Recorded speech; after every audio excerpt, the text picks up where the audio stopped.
안녕하세요. 캡틴 나나입니다. 오늘은 제가 온라인에서 수익을 가져왔던 채널들 중에서 블로그, 인스타그램, 스마트 스토어의 비교를 해보려고 합니다. 세 가지 채널 모두 각 분야에서 큰 수익을 가져온 분들이 많이 계세요. 하지만 그렇게 되기까지는 어느 정도 이상의 시간과 요령 등 일정 이상의 노력이 들어간 결과물이고, 이제 막 시작하려는 분들에게는 이것도 좋다 그러고 저것도 좋다 그러는 이 정보의 홍수 속에서 뭘 선택해야 될지 잘 모르잖아요. 각 채널마다 특징이 분명하게 있기 때문에 미리 특징과 장단점 등을 보고 나에게 맞는 분야가 어느 쪽인지 미리 생각을 해본 다음에 결정을 하면 좀 더 쉽게 시작을 할 수 있지 않을까 합니다. 블로그랑 인스타는 SNS 판매 채널이지만 또 이런 SNS 판매 성향이 안 맞는 분들이 계세요. 그래서 이제 오픈 마켓 중에서 그나마 진입 장벽이 낮은 스마트 스토어도 제가 비교를 함께 해보기로 했습니다. 내용이 생각보다 많아서 1탄, 2탄으로 나눠서 올려야 될 것 같아요. 그럼 오늘은 먼저 각 채널의 특징과 장점부터 비교를 해볼게요. 다만 오늘 내용은 어떤 게 더 좋다, 나쁘다를 말하는 게 아니라 지극히 제 주관적인 내용이니까 이 부분 참고 부탁드릴게요.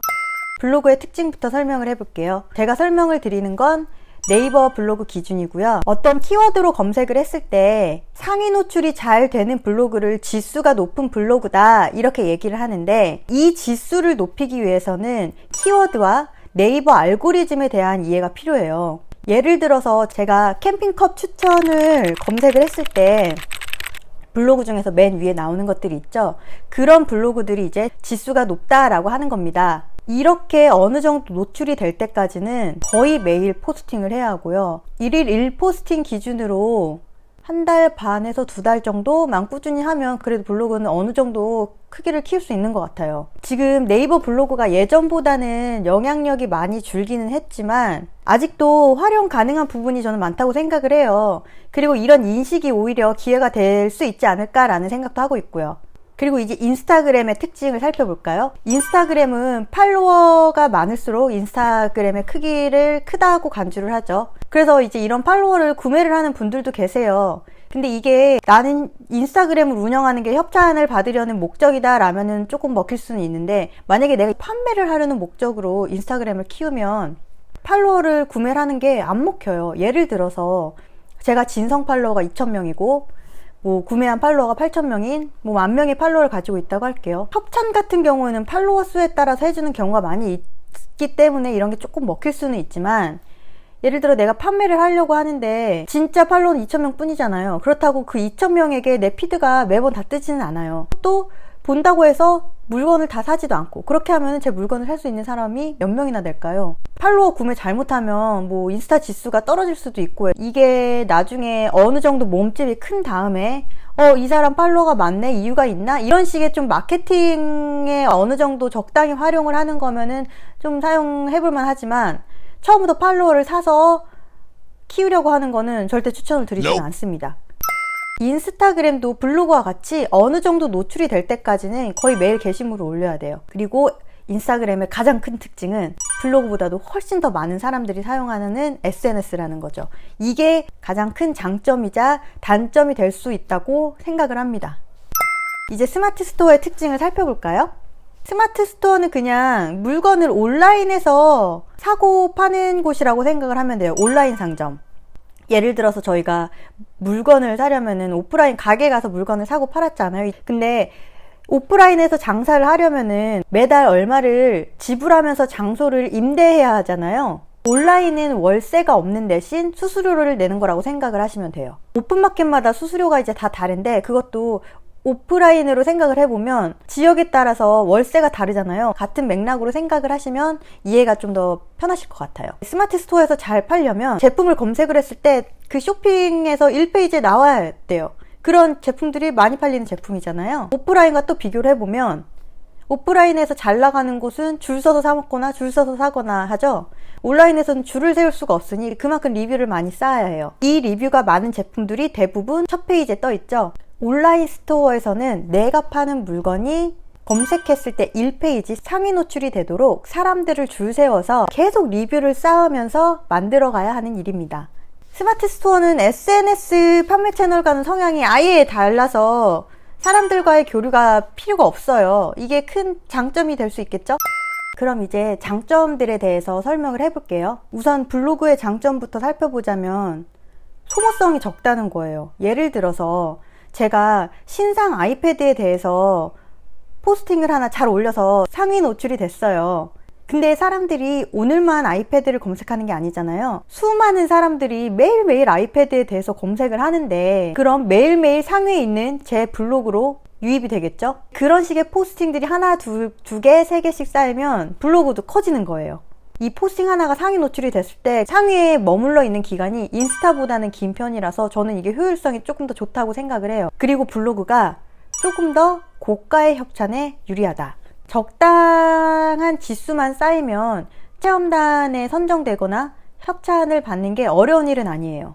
저 같은 경우도 이제 제가 블로그를 되게 활발히 했을 때가 임신 기간이랑 출산 초 때였는데 디럭스 유모차, 카시트, 범퍼 침대, 낮잠 이불 세트부터 진짜 짜잘한 육아용품까지 많이 협찬도 받고 체험단도 당첨이 돼서 육아용품은 거실 매트 외에는 제가 큰 돈을 쓴 게 거의 없어요. 이게 진짜 그 당시에 가게에 아주 큰 도움이 됐죠. 그리고 또 이게 어느 정도 지수가 올라가면은 제가 체험단이나 협찬에 지원을 하지 않아도 알아서 브랜드 등에서 협찬을 해달라고 연락이 오기 때문에 아, 내일은 어떤 주제로 포스팅을 올리지? 약간 이런 고민이 점점점 할수록 줄어드는 것 같아요. 그리고 저는 이게 블로그의 가장 큰 장점이라고 생각하는데 활용을 할 수 있는 소스가 정말 많아요.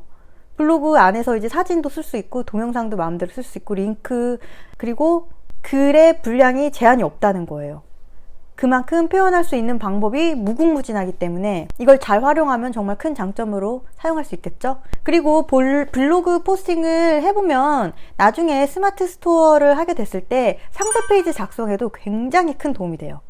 인스타그램의 장점을 좀 보자면 제품 리뷰나 협찬 같은 거 이렇게 올릴 때 블로그에 비해서 굉장히 간단해요. 제가 블로그를 하다가 맨 처음 인스타를 했을 때 와, 이거 진짜 편하다 이렇게 생각을 했던 부분인데 인스타그램은 거의 이제 사진으로만 표현을 하는 SNS다 보니까 사진 몇 장 그리고 뭐 영상 잠깐이면은 그게 다 오케이란 말이에요. 글도 아주 길게 쓸 필요가 없고 그래서 이런 부분은 굉장히 편리하지 않나 라는 생각이 들고 또 이것도 개인차가 있겠지만 피드 하나 올리는데 시간이 블로그에 비해서 굉장히 적게 들어가는 편이에요. 또 인스타그램의 가장 큰 장점은 잘만 키우면 정말 최고의 마케팅 수단이라는 거예요. 이거는 진짜 좀 다른 데랑 비교 불가인 것 같아요. 이제 스마트 스토어의 장점에 대해서 알아볼게요. 스마트 스토어는 우선 유지를 위한 감정 소모가 적은 편이에요. CS는 너무 상황이 많으니까 우선 제외를 시켰고요. 인스타 같은 경우에는 소통이 거의 메인이라고 생각을 해도 되거든요. 그리고 블로그도 이웃 간의 소통이 굉장히 중요하기 때문에 성향에 따라서 이런 요소가 굉장히 부담으로 다가오시는 분들이 분명히 있을 거예요. 스마트 스토어는 딱히 그런 소통이나 교류가 필요 없다는 게 장점이 될 수가 있죠. 그리고 스마트 스토어는 한번 상위 노출이 되면 굉장히 오래 가는 편이에요. 왜냐면 여러 가지 점수가 쌓이기 위해서는 일정 기간의 시간이 필요하기 때문에 경쟁사가 뒤를 바짝 쫓아와도 그 1페이지에 머물러 있는 시간이 굉장히 긴 편이라 그 말인즉슨 수익에 직결이 된다는 뜻이죠. 그리고 이런 아이템 하나라도 잘 터지면 고정적인 수익이 들어온다는 것도 굉장히 큰 장점이에요. 대부분 이만큼 아이템 하나를 키우신 분들은 이게 하나가 터졌다고 해서 멈추는 분들이 아니라 계속 해나가기 때문에 이 매출과 수익이 점점 더 올라갈 수밖에 없어요.